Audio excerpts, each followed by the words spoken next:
Next topic से शुरू करते हैं जो कि है हमारे पास इलेक्ट्रिक फील्ड स्ट्रेंथ का टॉपिक। अच्छा जी, इलेक्ट्रिक फील्ड स्ट्रेंथ को पढ़ने के लिए हम क्या करते हैं कि सबसे पहले हम ये देख लेते हैं कि ये टॉपिक हमें क्वांटिटेटिवली इलेक्ट्रिक फील्ड को बताता है। तो ये क्वांटिटेटिव मेजर है ऑफ इलेक्ट्रिक फील्ड का। सेकेंडली इसकी जो डेफिनेशन है वो ये हम कहते हैं कि force exerted per unit charge. अब देखिए स्टूडेंट्स, एंट्री टेस्ट में हमें प्रूफ्स की कोई ज़रूरत नहीं होती, ठीक है। ये बात आप लोगों ने पढ़ते हुए जहन में रखनी है कि हमें प्रूफ की कोई ज़रूरत नहीं है। तो हमें जस्ट एक पता होना चाहिए कि भाई एक क्वांटिटी की डेफिनेशन क्या है, उसकी इक्वेशंस क्या है, उसकी यूनिट्स क्या है और उसको हमने कैसे यूज़ करना है।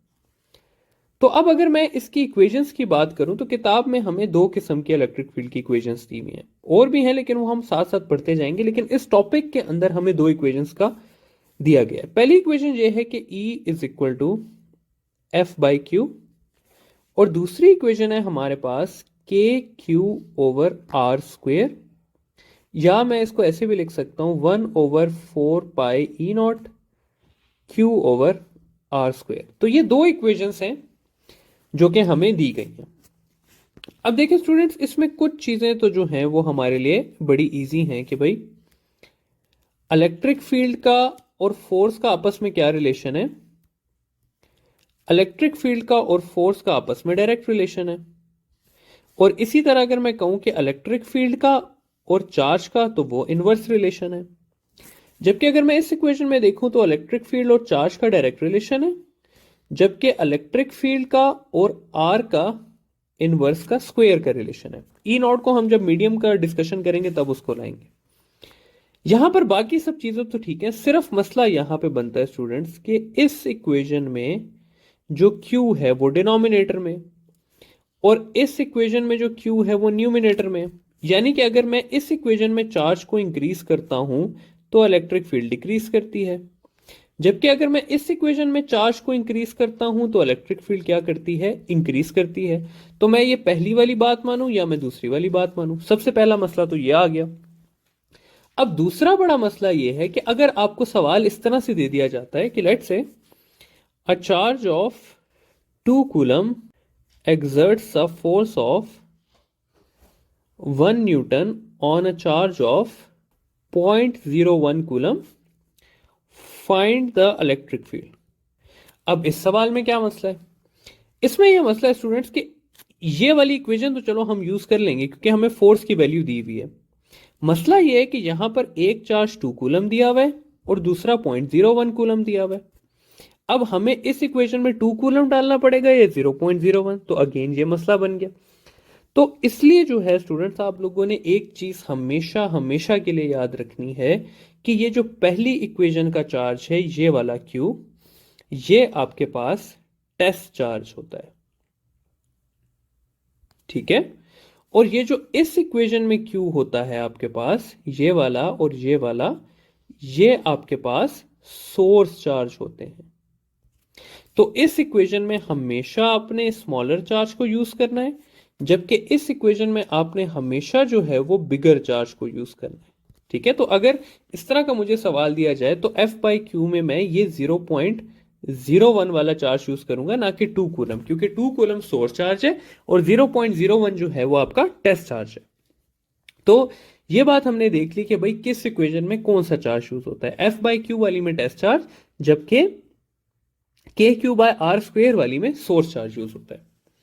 अगली चीज हम आ जाते हैं कि ये आ गया जी हमारी इलेक्ट्रिक फील्ड। इलेक्ट्रिक फील्ड के बारे में हमने ये देख लिया कि इसकी दो मेन इक्वेशंस हैं। पहली इक्वेशन है हमारे पास E is equal to F by Q, और इसी इक्वेशन की अगर मैं वेक्टर फॉर्म लिखना चाहूं तो मैं इस तरह से लिख सकता हूं कि E is equal to F by Q. और दूसरी जो मेन इक्वेशन है वो है मेरे पास E is equal to K Q by R square, या अगर मैं इसी की वेक्टर फॉर्म लिखूं तो मैं इसको इस तरह लिख सकता हूं E is equal to K Q by R square into R cap, या फिर मैं इसको ऐसे लिख सकता हूं कि K Q over R cube into R vector. तो ये आ गई जी इक्वेशंस। नेक्स्ट चीज अब हम बात करते हैं जी यूनिट की, कि यूनिट का क्या हिसाब है। देखिए यूनिट एस आई जो होता है ना स्टूडेंट्स, वो एक ही होता है। तो एस आई यूनिट की अगर मैं बात करूं तो वो डिराइव हुआ है इस इक्वेशन से, E is equal to F by Q से। एफ का न्यूटन होता है, चार्ज का कूलम होता है, तो न्यूटन पर coulomb is the S I unit of electric field. लेकिन ऐसा नहीं है कि ये इसका वाहिद यूनिट है, इसके और भी यूनिट्स हैं, वो मैं आपको यहां पर मेंशन कर देता हूं। जैसे जैसे हम आगे पढ़ेंगे ये चैप्टर, हम उसको प्रूफ भी कर लेंगे। तो वोल्ट पर मीटर ये इलेक्ट्रिक फील्ड का यूनिट है। इसी तरह केजी मीटर पर सेकंड स्क्वायर कूलम, ये भी आपके पास क्या है, इलेक्ट्रिक फील्ड का ही यूनिट है। लेकिन आप लोगों ने ये बात याद रखनी है कि सिर्फ एक उसका ऐसा यूनिट है, और वो क्या है, न्यूटन पर कूलम। तो अगर आपको सवाल आए कि which of the following is the ऐसा यूनिट, तो उसका आंसर होगा न्यूटन पर कूलम। लेकिन इसी में सवाल आ जाए कि which of the following is a unit of electric field, तो वो आपके पास आ जाएगा न्यूटन पर कूलम, वोल्ट पर मीटर, केजी मीटर पर सेकंड स्क्वायर इनटू कूलम। ये सारे उसके आंसर आएंगे, ठीक है। बाकी हमने देख लिया कि इलेक्ट्रिक फील्ड क्या है जी, electric field is a vector quantity. Next चीज देखते हैं जी अब हम, effect of medium on electric field. तो यहां पर लिखते हैं अपना effect of medium on electric field. अब मीडियम के आने से क्या फर्क पड़ेगा, तो उसके लिए हम इस इक्वेशन को आगे लेके चलते हैं कि आई E is equal to K Q by are square, या मैं इसको ऐसे लिख सकता हूं वैक्यूम के केस में कि 4 pi epsilon naught Q over R square. ये आ गया जी मेरे पास वैक्यूम की सिचुएशन। लेकिन अगर यही मैं लेके चलता हूं मीडियम को, तो फिर क्या होगा कि ये इक्वेशन चेंज हो जाएगी और इस तरह से हो जाएगी कि 1/4 pi E of medium into Q over R square. तो ये आपके पास आ गई वैक्यूम की इक्वेशन, और ये आ गई आपके पास मीडियम की इक्वेशन। फिर वही चीज जो हमने कूलम्स लॉ में की थी कि मीडियम को मैं इस तरह से भी लिख सकता हूं कि ई मीडियम की जगह में 1/4 pi E naught E R Q over R square भी लिख सकता हूं। ये जो सारी चीज है ये आपके पास इक्वल है ई, सॉरी ई यहां पर लिखना था, मैंने एफ लिख दिया। ये ई मीडियम है आपका, ये भी ई मीडियम है। तो ये सारी की सारी चीज है आपके पास ई नॉट के, तो मैं इसको ऐसे भी लिख सकता हूं कि E naught over E R. या मैं डाइलेक्ट्रिक कांस्टेंट को इस तरह से लिख सकता हूं कि dielectric constant is equal to E naught over E medium. अब इस सारे से वही बात आ गई कि भाई क्या है, सारे जो सवाल हैं, सबसे पहले ये कि अगर मैं मीडियम इंट्रोड्यूस करता हूं तो क्या होगा।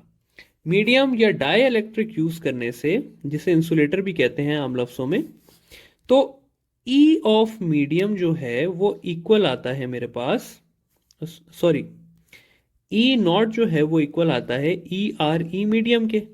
यानी कि E naught is greater than E medium. Medium लाने से क्या होती है, इलेक्ट्रिक फील्ड कम होती है।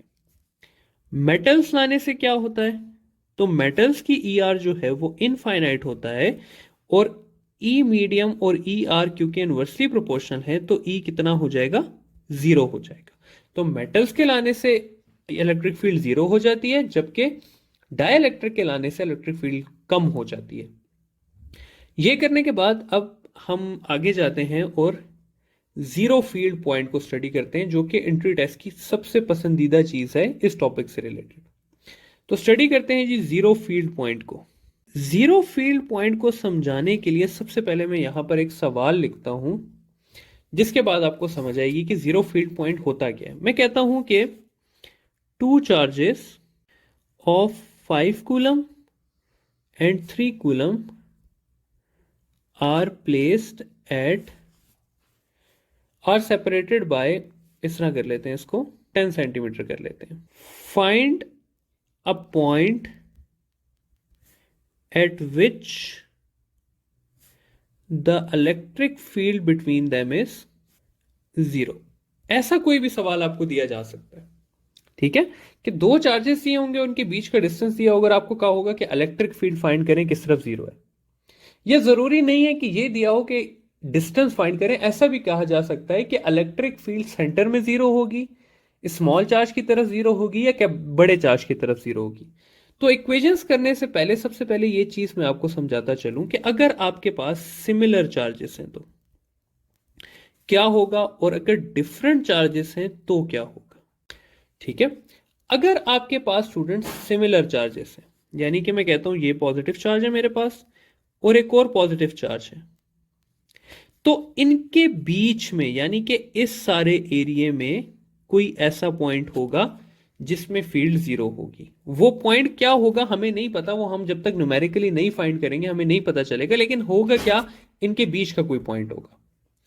लेकिन अगर डिफरेंट चार्जेस हैं, लेट्स से मैं कहता हूं एक पॉजिटिव चार्ज है और एक मेरे पास नेगेटिव चार्ज है, तो इनके बीच में कभी भी फील्ड जीरो नहीं हो सकती। ठीक है, इस सारे एरिया में फील्ड जीरो नहीं हो सकती। फील्ड फिर किस तरफ जीरो होगी, तो आपने याद रखना है कि इस स्मॉलर चार्ज की साइड पे। लेट से मैं कहता हूं ये 2 है और ये 10 है, तो 2 के पास जो है वो इस पॉइंट पे मैं कह सकता हूं कि क्या होगी, फील्ड जीरो होगी। तो हमेशा स्मॉलर चार्ज की तरफ क्या होती है, फील्ड जीरो होती है। तो ये आ गई जनरल डायग्रामेटिक फॉर्म के भाई डायग्राम में किस जगह पे जीरो होगी। अब हमसे तो ऊपर सवाल में पूछा हुआ है इक्वेशन वाली चीज, तो इक्वेशन स्टूडेंट्स मैं आपको लिखवाता हूं, ठीक है, और वो इक्वेशन आपने इसी तरह जिस तरह मैं आपको सिखा रहा हूं बगैर सोचे समझे यूज करनी है, उससे आपका आंसर बिल्कुल ठीक आएगा। इक्वेशन क्या है जी हमारे पास, हमने क्योंकि इलेक्ट्रिक फील्ड को जीरो करना है, तो स्टूडेंट्स हमने क्या करना है कि हमने एक जो चीज हमें पक्की पता होनी चाहिए वो ये होनी चाहिए कि हमने स्टार्ट हमेशा इधर से करना है कि E1 is equal to E2, यानी कि charge of first field is equal to charge of second field.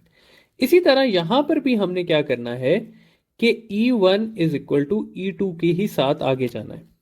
ठीक है, बस इसमें फर्क क्या करना है हमने कि यहां पर हमने लिखना है KQ1 divided by R minus X square whole square, sorry, और KQ2 divided by X square, ये आ गया। और यहां पर हमने इस माइनस की जगह जस्ट इसको क्या कर देना है, प्लस कर देना है। तो ये मेरे पास बन जाएगा KQ1 over R plus X square is equal to KQ2 divided by X square. तो इन फॉर्मूला से हम बहुत इजीली जो है वो आंसर निकाल सकते हैं। और इस फॉर्मूले को मैं आपको फर्दर सिंप्लीफाई करके दूं तो ये के से कैंसिल हो जाता है और हम इसके ऊपर अंडर रूट लगा देते हैं। तो इस इक्वेशन की जो फाइनल फॉर्म बनती है ना स्टूडेंट्स, वो ये बनती है कि under root Q1 divided by R minus X is equal to under root Q2 X. इसी तरह यहां पर क्या बनती है, under root Q1 divided by R plus X और is equal to under root Q2 divided by X. ठीक है, तो ये जो दो इक्वेशंस हैं आपके पास, एक ये इक्वेशन और दूसरी ये इक्वेशन, ये है जीरो फील्ड पॉइंट की इक्वेशन जब आपको दो चार्जेस चाहिए। आगे चलते हैं, इसका कोई सवाल सॉल्व करते हैं ताकि हमें ज्यादा अच्छे तरीके से इस इक्वेशन की अंडरस्टैंडिंग हो सके। सवाल में ये कर लेता हूं कि charge of 9 coulomb is separated from a charge of 4 coulomb by a distance of 0.5 metre. Zero field point find करना है हमने कि किस पॉइंट पे इलेक्ट्रिक फील्ड जीरो हो जाती है। सवाल को अगर आप विजुअलाइज करें स्टूडेंट्स तो सवाल इस तरह का है कि एक बड़ा चार्ज है 9 कूलम का और एक छोटा चार्ज है मेरे पास 4 कूलम का, और ये सेपरेट हुए हुए हमारे पास 0.5 मीटर के डिस्टेंस से, और मुझे फाइंड करना है कि जीरो फील्ड पॉइंट किस तरफ होगा। अभी हमने देखा था कि जीरो फील्ड पॉइंट होगा तो इनके बीच में किसी जगह पे ना, यानी कि किसी एक पॉइंट पे होगा। मैं कह देता हूं लेट से इधर है, इस पॉइंट को मैं एक्स नाम दे देता हूं, तो इससे यहां का डिस्टेंस कितना हुआ एक्स, जबकि इसका यहां से यहां डिस्टेंस कितना हुआ आर माइनस एक्स, यानी कि 0.5 माइनस एक्स। अब आगे सिंपली स्टूडेंट्स हमने उस इक्वेशन को यूज करना है अपनी कि E1 is equal to E2, या जो हमने एंड पे निकाली थी कि under root Q1 divided by R minus X is equal to under root Q2 x.